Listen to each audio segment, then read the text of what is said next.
Hey, what's up? This is Carrero one more time, and I wanted to create this video here because I do believe that this is one of the most interesting part of the game, which is liquidations and transitions. And what are we talking when we're talking about liquidations and transitions? That sounds kind of fancy and complex, but it's basically how the trades or how the changes in terms of a strategical game can lead us to a certain position which is better or worse for us, and we have to evaluate the situation on the board and try to decide whether we are going to do that to improve the position that we have, or we do not want to do that because that will be a total mess for us. And we have here our first puzzle or first example of these kind of situations. So in this position, the black pieces can simply play bishop takes, king takes, and bishop takes, and after b takes c3, then the black pieces will be generating damage in the position of the white pieces. I want you to think on this puzzle, but you have to give me one of the next three answers, and you have to select the one that you think is the best one, right? So the first answer is these trades here with bishop takes c2 and bishop takes c3 are better for the white pieces. That's the first option that you have. Is that better for the white pieces? You tell me. Bishop takes c2 and king takes c2 and bishop takes c3 and b takes c3 is better for the black pieces. It's the second option that you have. And the third option that you have is it doesn't change the possibilities of both sides. It's just something that's more or less equal, it works decently, and what I want you to do is to sit down here and to think positionally what is the situation that you are facing after the trades and what will happen after the trades. And what I want you to do is to think as much as you can. Give yourself maybe 3 minutes, 5 minutes to try to figure out what's the answer. Think about it and make me proud and surprise me, dude. Yeah, like, dude, you comprehend these things here. So, and then we're gonna go for the answer, right? So, pause the video now. Alright, I hope you have selected the correct answer here, which is actually, it is worse for the black pieces, right? If we analyze and we make an evaluation of the situation of the black pieces and of the white pieces, what we're gonna see is that the white pieces have a better pawn structure here, which is just really nice, alright. The black pieces have in compensation that they have the pair of bishops because their pawn structure is not so good. They have double pawns here, which can be really annoying for them because this pawn can stop them in the future when you're trying to generate a pass pawn. These two pawns can be simply stopped by this one, and that's something extremely annoying when you're trying to generate a pass pawn. That's something that you do not want. So in this position, let's see what else is happening. My knight is still on g8. It has to go out somewhere in the future. We have to try to figure out a route to give it a decent square. But what's the decent square that you can find for your knight? Actually, there is not like, oh, look at this square which I am gonna take advantage of. There is not like a weak square. There is not an outpost for our knight on g8 where we can go like easily and not be harassed by some of the pieces of the white pieces. Also, we have a rook on h8, which is not that active. Rook on d8 is alright, it's just a rook, but what else, right? The position is about equal because we have this compensation of the pair of bishops and the position is open. But in this position, taken with your bishop, king takes, bishop takes, b takes, you're generating some damage in the pawn structure of the white pieces, but you're giving away your pair of bishops and you're keeping this knight, which is kind of worse than this bishop because this bishop has more mobility. This knight is gonna have to move a lot so that it can get into a decent position. It is not going to be so simple. It's going to be kind of hard for you to take control of this file here. It's not going to be so easy to take control of this file here. It's not going to be so easy either. It's kind of complex here. So the black pieces continued in this situation after knight f6, f3 with knight e7 and knight e5. And in this situation, the white pieces were just better because it is quite easier to play with the white pieces than with the black pieces. Even though you have this pawn structure here, which is not so good, you have activity to compensate, and this is a position that I wouldn't like to play with the black pieces. So the answer was, this is not gonna be good for the black pieces. And if you thought that, congrats, dude. And if you didn't, what's going on? Now we're gonna go to our next example, and I want you to think one more time. And what we're going to be doing here is that we have our next position, and I want you to think about it. So in this position, the black pieces are a pawn down, right? And we have to figure out what to do with the black pieces. And in this position, I want you to think logically and then give me one of the next answers. Select one of the next answers, right? So first answer is, or option A, just like Who Wanna Be a Millionaire or something like that. The black pieces cannot compensate the pawn even playing the best. The black pieces have a pawn less, and then that's gonna be really too much for them to hold. Eventually that's just gonna fold, their position is just gonna crumble apart, they do not have any compensation, right? That's the option A. The option B is the black pieces can get into a liquidation, which is gonna give them a draw. The option C, the black pieces can even get into a favorable endgame. And this is what you have to try to figure out. What are you gonna do here with the black pieces? And this is slightly more complicated than the last example or the last puzzle, but I do believe it's gonna be quite interesting. I want you to think about this one at least for 5 minutes and surprise me. Okay, I hope you have found the answer, which is the black pieces can get into a favorable position, right? And this is a hard one, right? You have to see like 7 moves ahead, but I do believe that you have to force yourself into these kind of situations for you to get out of your comfort zone and for you to develop at least one sense of positional game, a sense of predicting the future on chess. So the best move for the black pieces here is something that I hope you have seen, which is rook b6.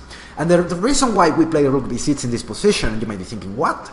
Rook b6 is because your queen is kind of overworked here. It is defending the rook on f1, right? And a rook on h6 is not killing you on h2 anymore. So that's something that we cannot like play here. Also notice how if we take on f1, then that's nothing really good for us, because then you can take with your queen and you're trading pieces and you have this pawn of advantage. That's not good for us, right? Rook b6, you cannot take here because that's gonna lead you to a mate after queen takes f1. So the only possible move here is queen d3 because you have to stay in the diagonal, otherwise you're gonna die, right? So you have to be really careful with that. The only possible square to go to is this one. So in this position, rook b1. See how we're maneuvering with a rook? We're generating here a kind of trampoline, which is gonna give us even more activity and try to generate more pressure on the king of the other guy. Positionally, this is beautiful here. So that's something that we have to see.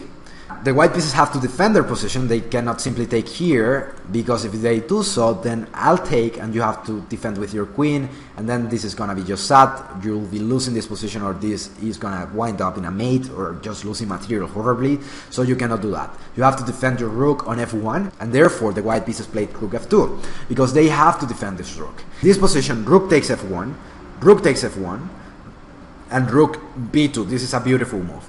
And see how we're trading pieces because it is favorable for us. It is good for us. We are activating our pieces. We're giving our position more air. We're giving our position more dynamics. We're using files. We're using lines in order to improve the situation on the board. So rook b2 in this position, I don't want to trade here, because if we do trade there, what's going to happen is that you'll be a pawn up. That's not what we want to do. So rook b2, because a threat is stronger than the execution. See how I'm threatening to kill you on g2, and you have to do something about it.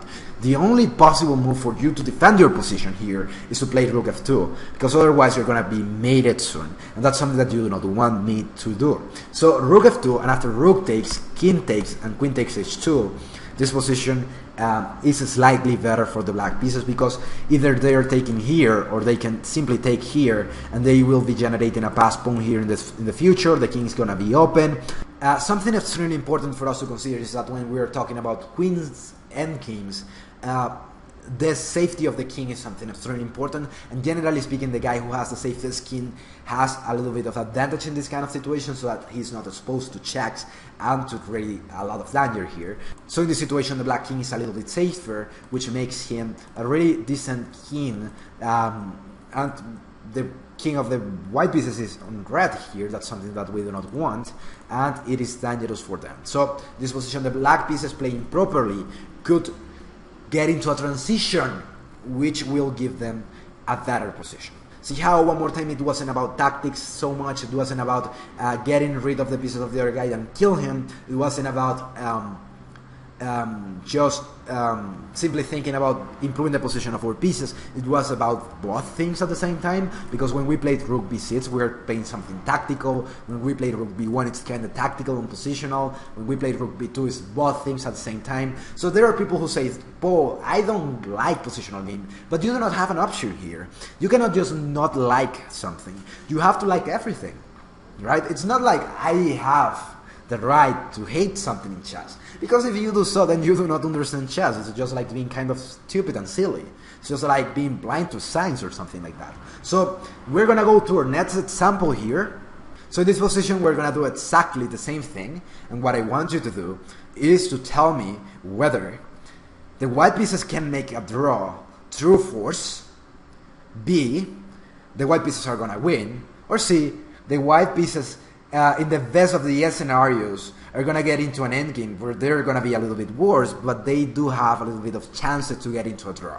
Those are your three options here. You have to decide for one of them. So now take 5 minutes to think about the position, and let's see, surprise me. Hope you have stopped the video and found the answer, because I firmly trust you, or not. That could be worse, right? So let's go for our next example here, and rook c7 is the answer, and we're gonna see what's the correct answer in a second, and it's actually that the white pieces win through force, and it's rook c7 check, king b6. This is more oriented to tactics, but one more time it's transitions, traits, and action on the board. So in this position, the white pieces played an intermezzo, which is a5 with check.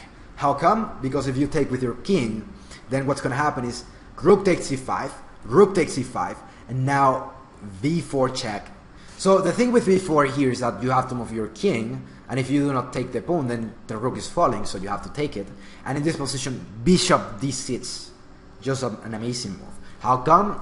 Because now what are you gonna do? You cannot move your king because you lose your rook, and if you move one of your pawns, I play king d4, and then I'm taking your rook no matter what. So the white pieces win this endgame because you can give a checkmate with two bishops, and that's the end of it. Eventually these pawns are gonna fall. It requires a little bit of technique, but it's just playable and winnable for the white pieces. So the answer here was the white pieces win through force. And that was something that I wanted you to see. If you didn't, don't be like, what, dude, I do not see that. We have to force ourselves out of our comfort zone to see better in chess. And this is our last example for this video. I think I'm gonna be uploading more videos like this because I find this quite fun. And in this position, you have to tell me whether the white pieces can make simply a draw with knight a6 check and then try to come back to c7. That's the first answer that you have to try to figure out. The next option here is the white pieces have to play knight x6, because if they do so, then they'll win. And the last answer, or the last option that we have, is the white pieces can win, but they shouldn't play knight takes e6. And let's go, surprise me. This one is kind of harder than the other ones, and you can take as much time as you want to, it's alright. So surprise me. I hope you have found the answer, or maybe not, because I am evil, and I'm just playing tricks with your mind. Wahaha. And actually here in this position, the white pieces played knight x6, which is gonna lead them to a victory. So option A was the option that you wanted to answer here. And the reason why is because the knight cannot move quick enough to give a check to the king and to try to push him away of this square where you can try to promote them. For example, for you to get into f2, a maneuver could be something like knight g1, knight h3, and knight f2, but that's just too slow, and it's not effective. So in this position, the white pieces can simply play knight x6, and after rook takes v3, the idea is that, alright, you're threatening to come here with a check, and then push your pawn, but I do have rook f8 check, king a7, and then I simply can play rook d1, and the idea is that I am stopping your pawn from promoting, because if you give me a check, then I come here, and if you promote, then I'll take. And the continuation is rook b1, king e2, rook e1 check, because I want to push d1 with a queen, that's what we want to do.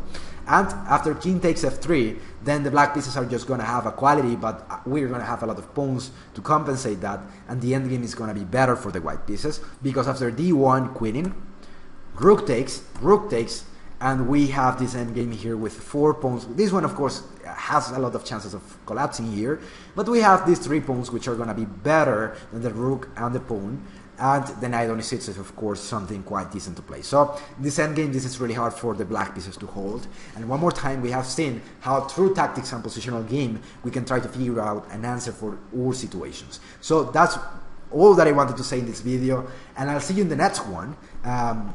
I haven't uploaded videos so constantly these days because I have been pretty busy with college, but I'll try to keep it up. So I'll see you in the next vid, and If you like this, don't forget to comment to say, hey, Paul, this was just really hard. And if it was hard, remember that the hard path in chess is usually really effective.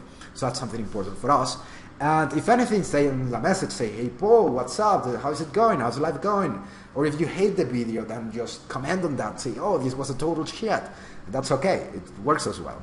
So I'll see you around. And this was Paul Carrero. See you in the next one.